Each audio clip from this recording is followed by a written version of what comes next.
ஒரு குட்டி கதையிலேருந்து ஆரம்பிப்போமா?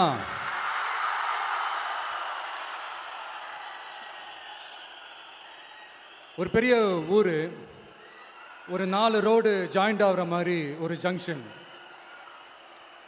ஒரு பிஸியான ஏரியா, ஆள் நடமாட்டம் அதிகமாக இருக்கக்கூடிய ஒரு ஏரியா. அங்கே சென்டரில் ஒரு முரட்டு ஜல்லிக்கட்டு காலை ஒன்று நின்றுட்டு இருக்குது. காலில் மண்ணை வீசிக்கிட்டு சீறிக்கிட்டு அப்படியே நின்றுட்டு இருக்குது. யாருமே பக்கத்தில் போக முடியல.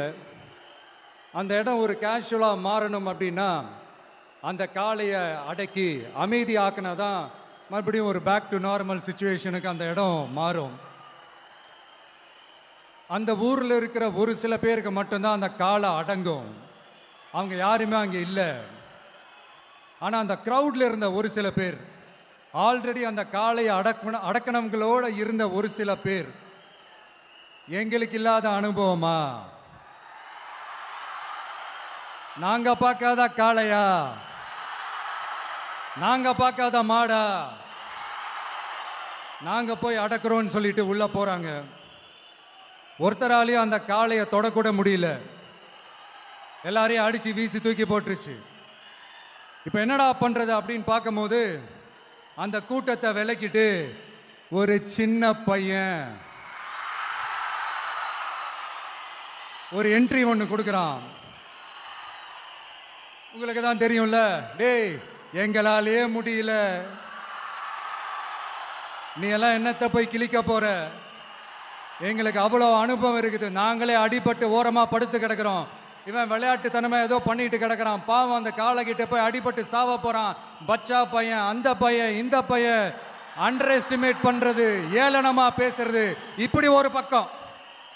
இன்னொரு பக்கம் பரிதாபப்பட்டு, ஐயோ பாவமே, இப்படி தனியா போய் மாட்டிக்கிட்டானே அந்த காலை கிட்ட, என்ன பண்ண போறானோ அப்படின்ட்டு ஒரு பக்கம் பரிதாபப்பட்டு பேசுறாங்க. அந்த சின்ன பையன் எதுவுமே காதலையே போட்டுக்காம 2 பாக்கெட்லையும் கையை விட்டுக்கிட்டு ஸ்டைலா கெத்தா தில்லா அப்படியே உள்ள போறான். ஒரு ஸ்டெப் எடுத்து வைக்கிறான், அந்த கால் அப்படியே சீறிக்கிட்டே நின்றுட்டு இருக்குது. இன்னொரு ஸ்டெப் எடுத்து வைக்கிறான், கால் அப்படியே சீறிக்கிட்டே முன்னாடி வருது. மக்கள் எல்லாரும் பதட்டத்தோட அப்படியே பார்த்துட்டு இருக்கிறாங்க. இன்னொரு ஸ்டெப் எடுத்து வைக்கிறான், கால் அப்படியே முட்டை வரும்போது பாக்கெட்டுக்குள்ள மறைச்சு வச்சிருந்த 2 புல்லுக்கட்டு அதை அந்த காலை கிட்ட காட்டுறான். காலை அப்படியே சடனா வந்து நின்று அது மூடெல்லாம் மாறி அந்த புல்லுக்கட்டை சாப்பிட ஆரம்பிச்சிருச்சு. அந்த சின்ன பையனும் அந்த காளையை அப்படியே தடவிக்கிட்டு வரான். காளையும் பக்கத்தில் ஒரு குழந்தை மாதிரி நடந்து வந்துக்கிட்டு வருது. பக்கத்தில் இருந்த ஒரு வயல்வெளியில் அந்த காளையை மேய விட்டுட்டு வரான். மக்கள் எல்லாரும் அந்த பையனை ஆச்சரியமாக பார்க்குறாங்க. அந்த அடிபட்டு கிடந்த அந்த அனுபவசாலிங்க தலையை தொங்க போட்டு நின்றுட்டு இருக்கிறாங்க. ஏன்னா பேசின பேச்சு அப்படி. வாய் இருக்குன்றதுக்காக நக்கலுமா நையாண்டியுமா நச நச நச நசன் ஒரே பேச்சு. என்ன பண்றது, தலையை குனிஞ்சு அப்படியே நின்றுட்டு இருக்கிறாங்க. அங்க ஒரு பெரியவர் வரார். வந்து அந்த பையன்கிட்ட கேட்கிறாரு, எப்படிப்பா இப்படி ஒரு முரட்டு காலை சீறிட்டு நின்றுட்டு இருந்தது, எப்படி அந்த காளையை அடக்கின அப்படின்னு கேட்டதுக்கு அந்த பையன் சொல்றான், ஐயா எனக்கு அந்த காளையை பார்த்தா கோபமா இருந்த மாதிரிலாம் எனக்கு தெரியல, அந்த காலை பசியோடு இருந்த மாதிரி இருந்தது.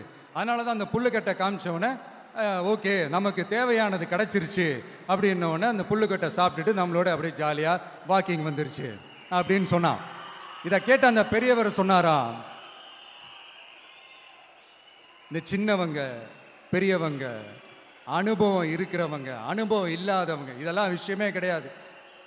யாரா இருந்தாலும் அந்த சூழலுக்கு ஏற்ற மாதிரி, அந்த சிச்சுவேஷனுக்கு தகுந்த மாதிரி என்ன பண்ணி அந்த ப்ராப்ளமை சால்வ் பண்றான், ஏது பண்ணி அந்த ப்ராப்ளமை சால்வ் பண்றான், அதுதான் விஷயமே, அதுதான் மேட்ரு.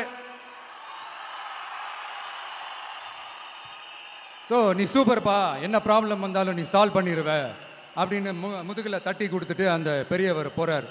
இப்போ அந்த கதையில் அந்த முரட்டு ஜல்லிக்கட்டு காலை தான் நம்ம தமிழ்நாட்டு அரசியல் களம்.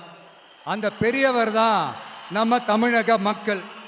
அந்த பாக்கெட்டுக்குள்ள ஸ்டைலா தில்லா கெத்தா ஒருத்தன் உள்ள வந்தான் பாருங்க, அவன்தான்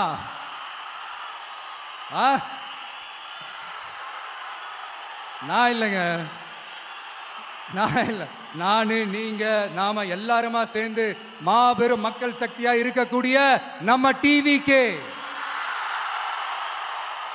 அதுதான் அந்த சின்ன பையன்.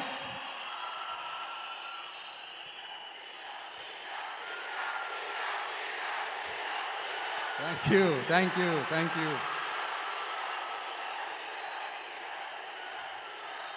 மக்களை நேசிக்கிற ஒரு நல்ல தலைமை இல்லாததுனால இத்தனை வருஷமா வேற வழி இல்லாம ஸ்டாலின் சார் கொடுத்த அந்த பொய்யான வாக்குறுதிகள் எல்லாத்தையும் நம்பி ஏமாந்த நம்ம மக்களுக்கு சரியான நேரத்தில் ஒரு வெகுஜன மக்கள் இயக்கமா வந்தது தான் நம்ம டிவிக்கு.